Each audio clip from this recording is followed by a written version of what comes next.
Japan on Sunday, December 7th, 1941, a state of war has existed between the United States and the Japanese Empire.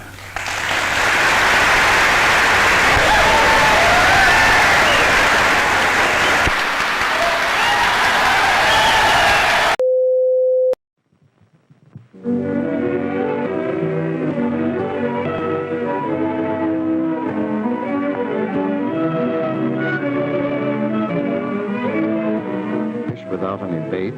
Of course you didn't. Fishermen, there's nothing about a bare hook to attract.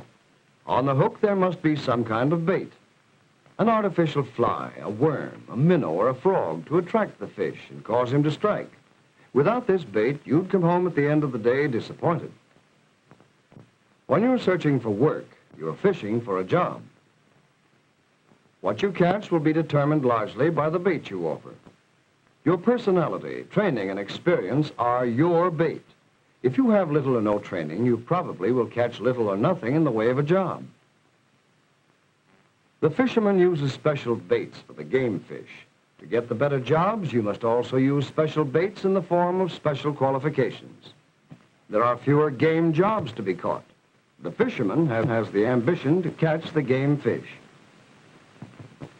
In the same way, every person has the ambition someday to land the big job. There's beginner's luck in fishing, and beginner's luck can't count on luck. Getting a job is your training. In choosing your life work, there are many things to be considered. First of all, you must know yourself, your strong points, your weaknesses, your likes and dislikes.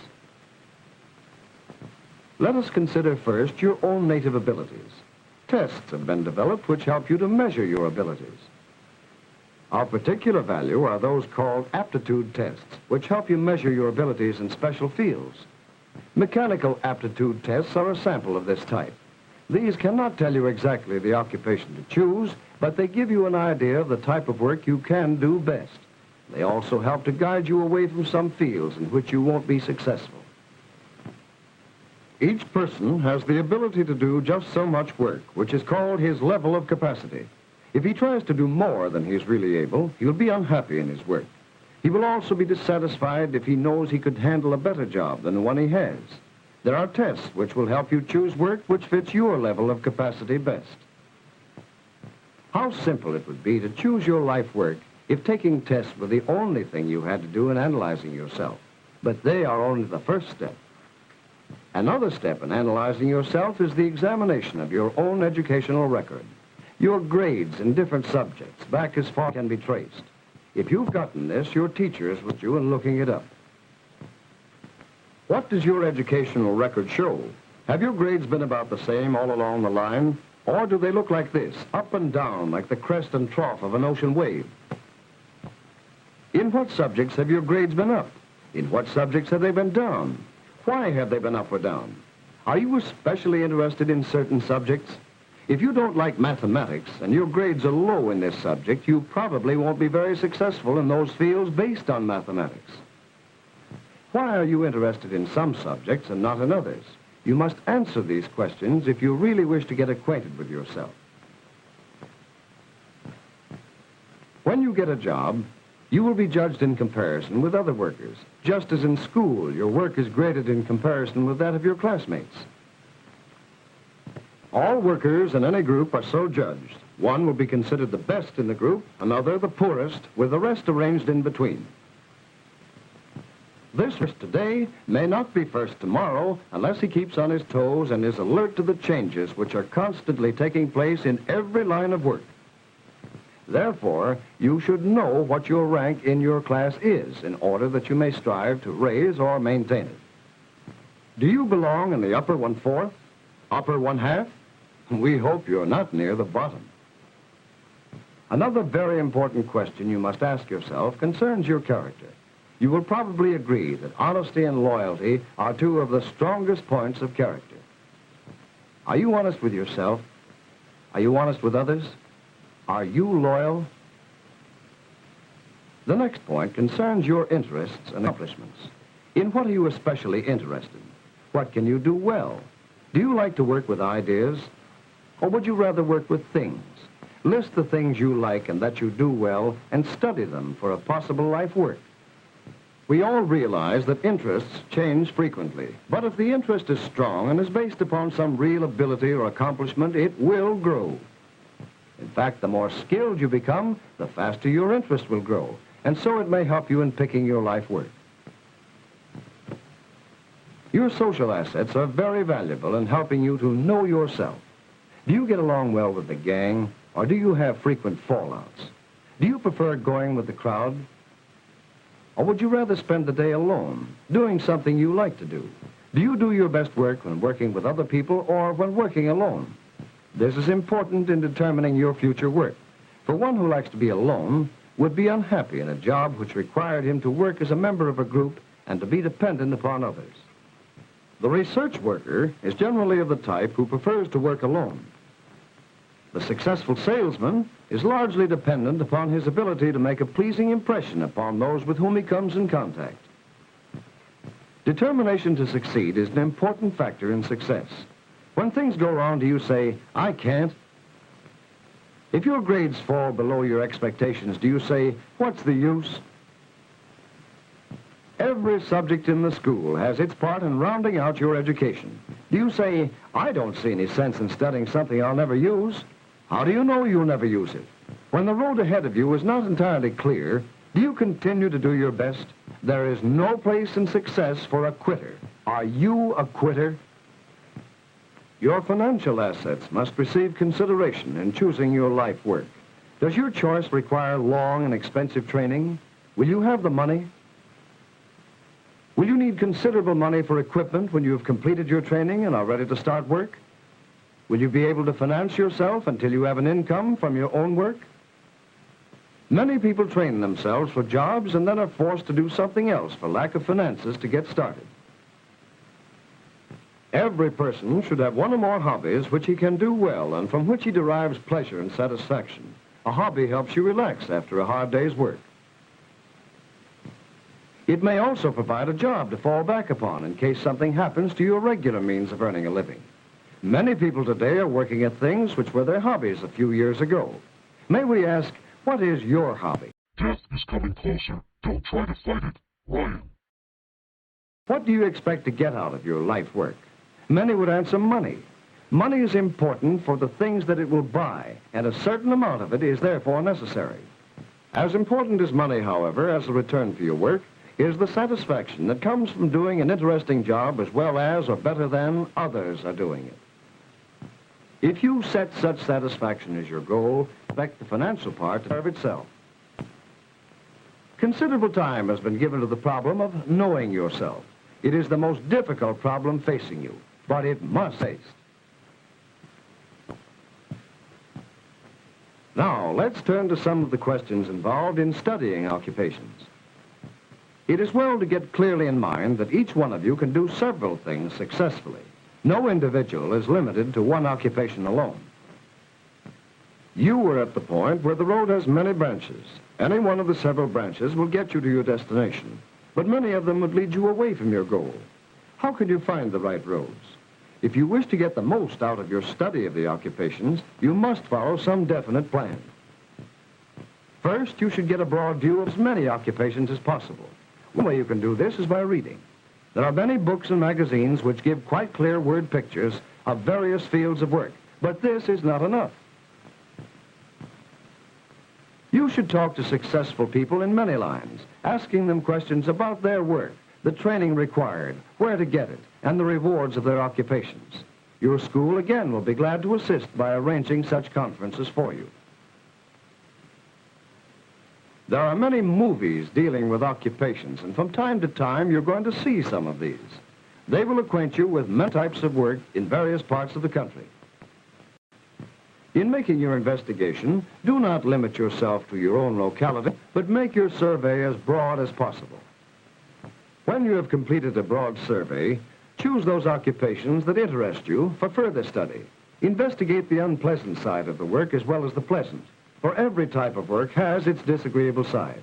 No occupation has ever satisfied the worker all the time, but the pleasant things should greatly outweigh the unpleasant if you're seriously considering that particular occupation. This step will cause you to cross some off your list because you feel that the disadvantages outweigh the advantages. Make an intensive study of the remaining interesting occupations. You will now want to ask some questions concerning them. What does the worker do? Is the occupant crowded? What are the starting points and lines of promotion? What are the future prospects for earnings and advancement? What general and special education is required? Where can it be secured? What will this education cost? What will it cost to get established in this occupation? What are the physical requirements? Is it apt to be detrimental to my health? Would I be happy in this work? Many more questions will occur to you as you study the occupations. And remember, you cannot know too much about the work into which you decide to go. While in school, you have all about you many opportunities to improve yourself. Are you making the most of them? The modern school consists of many departments, each contributing its part to make possible a broad educational background that will be valuable in your adult life. The English department offers courses which will help you to speak and write correctly. Courses in literature acquaint you with the world's literary masterpieces, so you can discover for yourself the pleasure to be found in reading them. The social science group provides a chance to study the past, so that you can better understand the conditions of today. Everyone should know more about his government in order that he may be a more useful citizen. Modern developments in transportation and communication have brought cities, states, and nations of the world so close together that we are all subject to the same influences. And no matter what we do for a living, we have many new problems in human relationships which must be solved. A study of the social sciences helps us understand these problems. Mathematics gives you training in arithmetic and shows you how to use You will have to answer for your actions, and God may not be so merciful. it in problems which come up constantly in your everyday life. You must have higher mathematics to succeed in some occupations. In the study of mathematics, you develop your ability for systematic, logical, and accurate reasoning. The sciences, natural and physical, have an influence on the production of everything you eat, wear, or use. For this reason, the sciences play a very direct part in your life, and you should learn to understand and appreciate them. Physical training aims at a healthy body through exercise and planned recreation. If you lose your health, it is difficult and expensive to regain it. The progress of the human race can be traced through its development in music and art.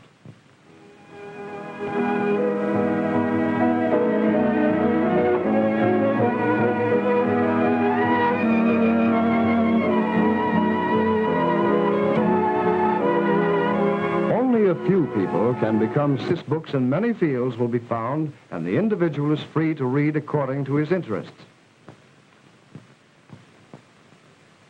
And offers courses in accounting, shorthand, and typing that develop skills through which you may get a job in the commercial world. But even if you never do work, you should understand fundamental business principles and be able to apply them in your everyday life. The homemaking department, through its courses in cooking, child care, and home management, trains girls to be good housewives. Courses in sewing are also valuable, whether a girl expects to keep house or enter the business world. The development of good buying judgment is of highest importance, for according to economists, women do at least 75% of the nation's buying. The Industrial Arts Department will help you in 4 main ways. First, to learn about industrial design, materials, processes, and products, so that you will know more about manufacturing and industry and their effect upon your own life. Second, to learn how to buy and use industrial products more intelligently. Third, to help you learn the fundamental tool processes. If you never use this skill in an actual job, it will always come in handy and may be fun for you as a hobby. And fourth, you have a chance to try out your ability in a number of kinds of industrial work which may guide you in the choice of one for making your living. Schools have agriculture departments which cover the latest developments in farm crops, animal husbandry, farm management, and other important matters which are of value to the owner or operator of a farm. Now comes another very important... And zoom in every step. Get kids, kids, kids. You'll be a champion with style. Hit that ball a half a mile. They're tough, they last a long, long while. Kids, kids, kids. There's a pair of smart youngsters. Hi, kids. Hi, kiddo. Say, why do you kids wear... Now comes another very important part of discussion of your life work. What is education? Education starts very early and continues throughout life, from birth to death. Education is the total of all your experiences, both real and imaginary, in school and outside of school. In fact, life itself is education. Many adults go to night school to acquire additional training to improve themselves. For the more experience or education you have in regard to any problem, the greater your chance of solving the problem correctly. We all know that coordination of the mind and body is necessary in most of the games we play. It is just as necessary in most jobs. To do your life work successfully, you must at all times have perfect coordination. The importance of coordination is shown in a study of the type of work done in over 4,000 occupations listed by the Census Bureau. Suppose that these 100 figures stand for all the workers in those 4,000 occupations, most of the workers in the country.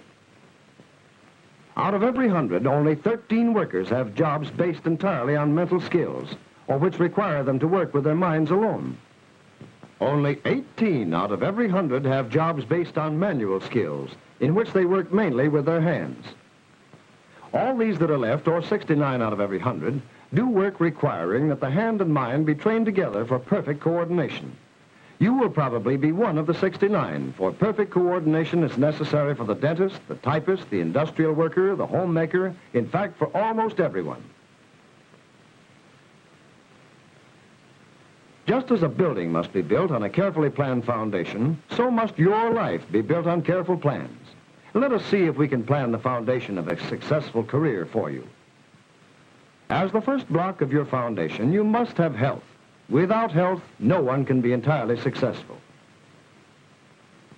The second block is character. Develop your character. Your general education is the third block of your foundation. Keep your educational record clear.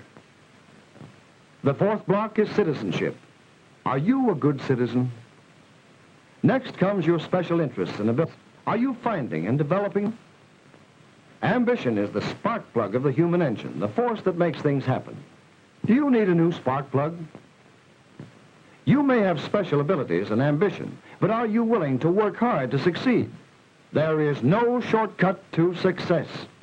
You should know yourself better than anyone else knows you. Get acquainted with yourself. The bigger the job, the more training required. Are you planning to get that training? On top of this base, you can place the stone of success, confident that your foundation is well laid. Examine your foundations, and never for one moment believe anyone who may try to tell you that you can't achieve success in this country today. It's true that competition is keen. The standards by which you will be measured are high. Opportunity isn't likely to knock at your door. You'll have to go out and hunt it for yourself. But the opportunity is there if you're prepared to take advantage of it. There are thousands of occupations awaiting the workers who are qualified to fill them. There are jobs in journalism. Months turn out thousands of newspapers every day. A reporter today has to work hard to get the news. He has to be able to write so people will read his copy. But so did reporters 50 years ago. There are jobs in livestock farming and dairy farming. The farmer works long hours, but so have farmers for centuries past. There are jobs in new lines of work, radio and television. Millionaires have always been few in number. Somewhere in this great land, there is a chance for you to make a living and lead a happy life. Americans have always made their own opportunities. It's up to you to make yours.